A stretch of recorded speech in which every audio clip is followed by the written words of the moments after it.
എല്ലാവർക്കും നമസ്കാരം. പുതിയൊരു വീഡിയോയിലേക്ക് എല്ലാവർക്കും സ്വാഗതം. ഇന്നത്തെ റെസിപ്പി ഷുഗറൊന്നും ചേർക്കാതെ വളരെ ഹെൽത്തി ആയിട്ട് തയ്യാറാക്കിയെടുക്കാവുന്ന 2 ഓട്സിൻ്റെ സ്മൂത്തിയാണ് തയ്യാറാക്കാൻ പോകുന്നത്. ബനാന ഓട്സ് സ്മൂത്തിയും ആപ്പിൾ ഓട്സ് സ്മൂത്തിയും വളരെ ടേസ്റ്റിയാണ്, അതുപോലെ വളരെ ഈസി ആയിട്ട് തയ്യാറാക്കിയെടുക്കാം. ആദ്യം തയ്യാറാക്കുന്നത് ബനാന ഓട്സ് സ്മൂത്തിയാണ്. അതിനായിട്ട് ഒരു മിക്സിയുടെയോ അല്ലെങ്കിൽ ഒരു ബ്ലെൻഡർ ജാറിലേക്ക് ഒരു റോബസ്റ്റ പഴം, നന്നായിട്ട് പഴുത്ത റോബസ്റ്റ പഴമാണ്, ചെറുതായിട്ട് കട്ട് ചെയ്തതാണ് ചേർത്ത് കൊടുക്കുന്നത്. അതിനുശേഷം 3 ടേബിൾ സ്പൂൺ ഓട്സ് ആണ് ചേർത്ത് കൊടുക്കുന്നത്. അപ്പോൾ ഓട്സ് ചേർക്കുമ്പോൾ നന്നായിട്ടൊന്ന് റോസ്റ്റ് ചെയ്ത് ചേർത്ത് കൊടുക്കുക, അപ്പോഴായിരിക്കും നല്ല ടേസ്റ്റ് കിട്ടുന്നത്. അതിനുശേഷം 1 കപ്പ് തിളപ്പിച്ചാർച്ച പാല് ഫ്രിഡ്ജിൽ വെച്ച് നന്നായിട്ട് തണുപ്പിച്ചതാണ് ഒഴിച്ചു കൊടുക്കുന്നത്. അതിനുശേഷം മധുരത്തിന് വേണ്ടി 2 ടേബിൾ സ്പൂൺ തേനാണ് ചേർത്ത് കൊടുക്കുന്നത്. അപ്പോൾ നമുക്ക് മധുരം കൂടുതൽ വേണമെങ്കിൽ തേൻ കൂടുതൽ ചേർത്ത് കൊടുക്കുക. ഇനിയൊരു ഫ്ലേവറിന് വേണ്ടി ഇതിനകത്തിലേക്ക് ഒരല്പം കറുവപ്പട്ട പൊടിച്ചതാണ് ചേർത്ത് കൊടുക്കുന്നത്. ഇത് ഓപ്ഷണലാണ്. അപ്പോൾ കറുവപ്പട്ട പൊടിച്ചതിന് പകരം നമുക്ക് വേണമെങ്കിൽ ഒരു 1/2 ടീസ്പൂൺ വെനില എസൻസ് വേണമെങ്കിലും ചേർത്തിട്ട് നന്നായിട്ട് ബ്ലെൻഡ് ചെയ്തെടുക്കാം. ഇനി ഇതൊരു 2 മിനിറ്റ് നന്നായിട്ടൊന്ന് ബ്ലെൻഡ് ചെയ്ത് എടുക്കാം. അപ്പോൾ നമ്മൾ ഇതിനകത്തിലേക്ക് പഴമൊക്കെ ചേർത്ത് നന്നായിട്ടൊന്ന് അരഞ്ഞു വരണം. പാലിൽ കിടന്ന് ഒരു 2 മിനിറ്റ് നന്നായിട്ടൊന്ന് ബ്ലെൻഡ് ചെയ്ത് എടുക്കുക. ഇതിപ്പോൾ നന്നായിട്ട് ബ്ലെൻഡ് ചെയ്തെടുത്തിട്ടുണ്ട്. അങ്ങനെ വളരെ ഹെൽത്തി ആയിട്ടുള്ള ബനാന ഓട്സ് സ്മൂത്തി റെഡിയായി. വളരെ ഈസിയാണ്, അതുപോലെ നല്ല ടേസ്റ്റിയാണ്. എല്ലാവരും ട്രൈ ചെയ്ത് നോക്കുക.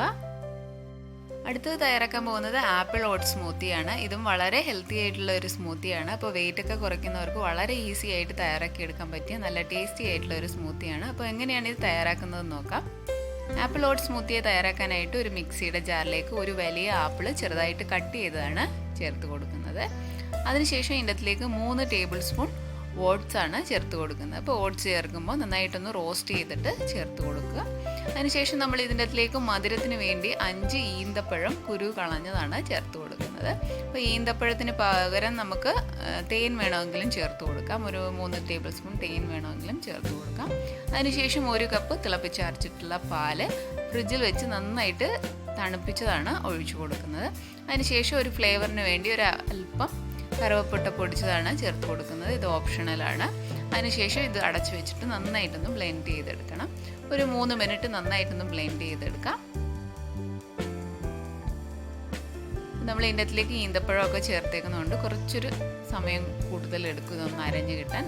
ഈന്തപ്പഴമൊക്കെ നന്നായിട്ടൊന്ന് അരഞ്ഞു വരണം. അതുകൊണ്ട് തന്നെ ഒരു 3 മിനിറ്റ് നന്നായിട്ടൊന്ന് ബ്ലെൻഡ് ചെയ്തെടുക്കുക. ഇതിപ്പോൾ നമ്മൾ നന്നായിട്ട് ബ്ലെൻഡ് ചെയ്തെടുത്തിട്ടുണ്ട്. അങ്ങനെ വളരെ ഹെൽത്തി ആയിട്ടുള്ള ആപ്പിൾ ഓട്സ് സ്മൂത്തിയും റെഡിയായി. അപ്പോൾ ഇന്ന് 2 ഹെൽത്തി ആയിട്ടുള്ള ഓട്സിൻ്റെ സ്മൂത്തിയാണ് തയ്യാറാക്കി കാണിച്ചത്. ഷുഗറൊന്നും ചേർക്കാത്ത വളരെ ഹെൽത്തിയും ടേസ്റ്റി ആയിട്ടുള്ള 2 സ്മൂത്തിയാണ്. അപ്പോൾ എല്ലാവരും ട്രൈ ചെയ്ത് നോക്കുക. അപ്പോൾ നിങ്ങൾക്ക് വീഡിയോ ഇഷ്ടപ്പെട്ട ശരണേസ് റെസിപ്പി ചാനൽ സബ്സ്ക്രൈബ് ചെയ്യുക. പുതിയൊരു നല്ല റെസിപ്പി ആയിട്ട് കാണാം. താങ്ക്